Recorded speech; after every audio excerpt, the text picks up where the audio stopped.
The American Bus Association presents Motorcoach Travel News. Here's Dan Ronan.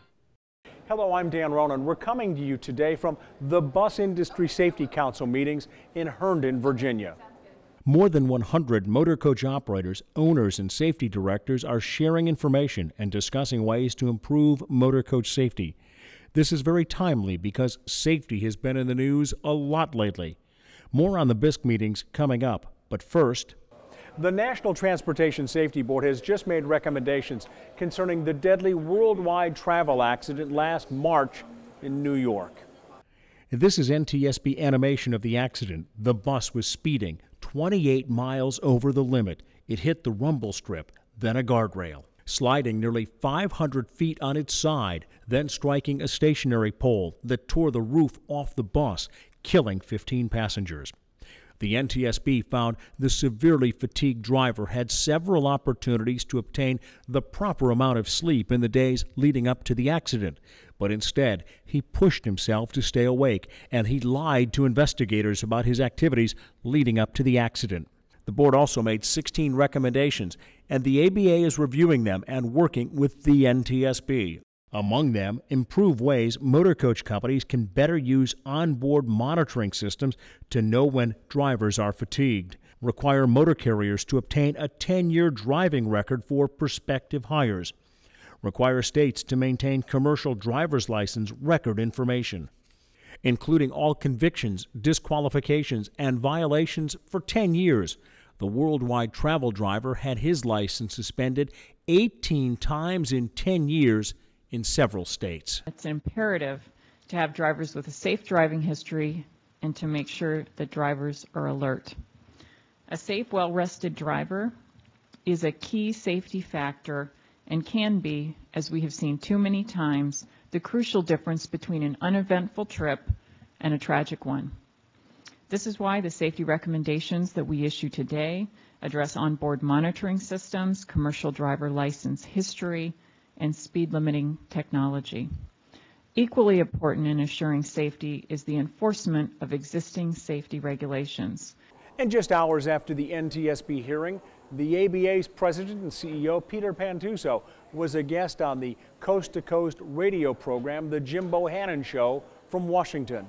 Do I really hear the head of an industry association asking for more federal regulation of his industry? Not necessarily more federal regulation, but enforcement of existing regulation. You know, the good companies, again, follow the rules. They're not the challenge. The 3,500 or so bus companies that operate safely, and they have the best safety record of any surface form of transportation. But there can be more done to make sure we get the bad guys off the road. Peter Pantuso's full interview with host Jim Bohannon can also be heard on our website at buses.org. And the full NTSB report, the testimony, animation, and recommendations are also on our website, buses.org, and the NTSB's website, ntsb.gov. You can also find at buses.org the NBC Nightly News story about the Federal Motor Carrier Safety Administration's crackdown against illegally operating bus companies. We're at the Bus Industry Safety Council meetings in Herndon, Virginia. Motorcoach Travel News continues after this break. ABA's marketplace means business. $79 million in total booked business, $58,000 per company. We've had a very successful few days here. Just all here at one roof. It's been a great experience here this week at ABA. Yeah, there has been genuine interest, and I have dates on my books. So I meet old friends and also make the connects for new people and new business with. So it's very successful. There's a lot of energy, and the energy seems to follow ABA wherever they go.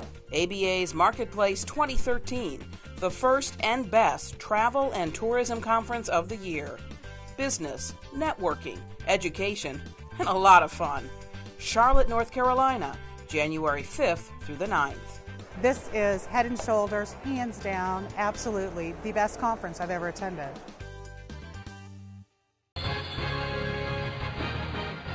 As I said at the top of the newscast, we're at the Bus Industry Safety Council meetings in Herndon, Virginia. Members are meeting just days after the NTSB hearing and shortly after the Federal Motor Carrier Safety Administration shut down 26 illegally operating bus companies. The ABA strongly supports this crackdown against illegal, unsafe companies. It's the largest enforcement action in U.S. history. The companies were declared an imminent threat to public safety. Drivers breaking the rules on hours of service, poorly maintained motor coaches that were unsafe, companies without established drug and alcohol testing programs for drivers, and failing to properly document driver medical disqualifications. Norm Littler is the Vice President for Safety at the American Bus Association and the Executive Director of BISC. He joins us on MTN. Norm, as we know, the industry's been in the news a lot lately, so let's talk about the NTSB's recommendations on the worldwide accident and also the recent crackdown by FMCSA. I mean, both BISC and the American Bus Association for many, many years have been working very hard to push to have all carriers maintain the same high regard for safety. Professional bus companies put safety at the highest, is their highest standard. Companies that cut corners or decide simply to ignore safety need to be either forced to clean up and get on the same level playing field, or they need to be shut down. So we fully support the efforts of what FMCSA is doing. We know that it's just the beginning. They've told us that, and they are going to continue to keep the pressure on. We're all for that. FMCSA in this recent crackdown has really said they're going to put a lot of attention trying to stop these so-called reincarnated companies. But what else can be done regulatory-wise to, once they close these companies, they're really shut down for good? What we're advocating is when they are shut down and they're issued an out-of-service order and they continue to operate and they receive a cease and desist order, at that point the vehicles are impounded. They go into a federal impound lot. If they don't pay their fines, the vehicles are auctioned. And it's just as simple. You can't operate if you don't have vehicles. Norm, BISC meets 2 times a year, and it always seems, though, is that good and great companies are always trying to improve. Our industry is based on the public's belief we are a safe industry. We have the data to back that up. The National Transportation Safety Board, the Secretary of Transportation all said we're a very safe industry, but for some bad actors. And this is what we need to do. We need to keep the pressure on. We need to put our people, align our people with the enforcement folks to help identify these companies and get them out of the game of carrying people. Norm Littler, the Vice President for Safety at the American Bus Association and also the Executive Director of the Bus Industry Safety Council. Now, ABA is developing a brochure, a trifold, if you will, that will help consumers pick a good bus company. It will be online at buses.org. Coming up next on MTN, we'll talk with the President and CEO of the American Bus Association, Peter Pantuso.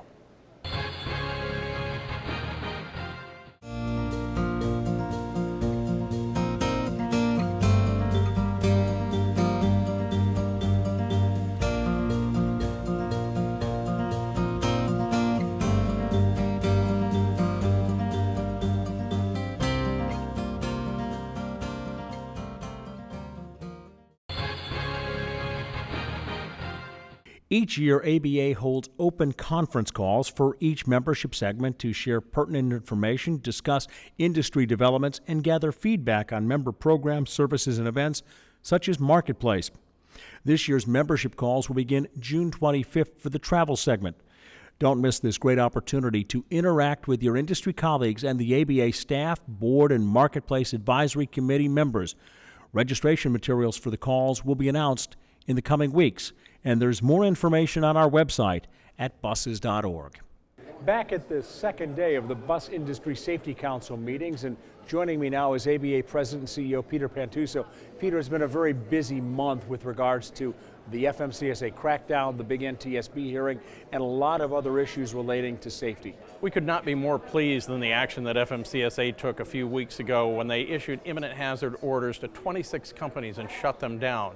And we understand that since that time, another 3 were shut down a week later, and just recently another one was shut down, I believe in Wisconsin. But all told, that's 30 companies that have been closed. We also understand from FMCSA that some of those original companies tried to come back into the business, and they were caught because of the vigilance of local safety enforcement officers and local officials in the FMCSA, making sure that those companies don't reincarnate themselves. So we're glad they're out of business. We also saw a couple of weeks ago the NTSB hearing that took place on the accident that happened in the Bronx in March of 2011. And while at the end of the day we saw that fatigue was the issue that FMCSA addressed, the reality is it was a driver behind the wheel who was illegal, who shouldn't have been behind the wheel, had a license that was a fake license that never should have been issued. He had multiple violations over the last few years. He should have never been allowed on the road. So we've got to have a better system to make sure these companies and these drivers who are operating illegally aren't behind the wheel, aren't on the highways. We've heard a lot about safety, but what are some steps that the ABA has taken to make sure that only the best companies are represented in this association? You know, over a year ago, ABA decided that we would take a proactive step and make sure that our operators were all operating safely. We looked at companies' ratings as presented by the FMCSA through the SAFER system and their SMS scores. Companies that are satisfactory, we're very happy to have in the association. Those that are unsatisfactory, we ask them to leave the association immediately. And companies that are operating in a conditional status, we want to see them get their status up to satisfactory. So we'll work with them. I'll help companies. Norm Littler, who's on our staff, and others on the staff will work with them. The FMCSA will assist them to try to enhance their rating to a satisfactory rating. If they can do that in 6 months, we're happy to have them stay. If they can't, we ask them to leave the association until they can get their rating up to satisfactory. Changing topics, Marketplace is now 6 months away, and the registration numbers look very good and a lot of interest and excitement about Charlotte. You know, Marketplace is going to be a home run in Charlotte from so many aspects. Charlotte's a great destination. They've got so many new things that didn't exist when Marketplace was there 4 or 5 years ago. They've got a new entertainment district. They've got a new NASCAR Hall of Fame that's phenomenal. They've got a new arts area in town. I mean, it really is a brand new city. And I think because of that, we're seeing registrations that are well above what we've seen in the past. Our sponsorships continue to grow every single year, and our sponsors who have been with us before stay. And people are understanding that Marketplace is the place to do business. The study that we did earlier this year that showed that more than $80 million in business gets generated at Marketplace has really gotten people's attention. And we know that they're going to be there probably in greater numbers than we've ever seen before. ABA President and CEO Peter Pantuso joining us from the Bus Industry Safety Council meetings here on MTN. And coming up next month on Motorcoach Travel News, Motorcoach companies give back to help our military veterans and their families. And we'll hear from this man, actor Gary Sinise. The co-star of Forrest Gump and the star of CSI New York talks with MTN about giving back. I applaud any business that is willing to recognize that a little donation of some transportation or whatever services that they can provide to those who have sacrificed for us are important. And that's MTN for the month of June. Thanks for joining us. As always, if you have story suggestions, drop me an email at mtn@buses.org. Thanks for watching Motorcoach Travel News, this month coming from the Bus Industry Safety Council meetings in Herndon, Virginia.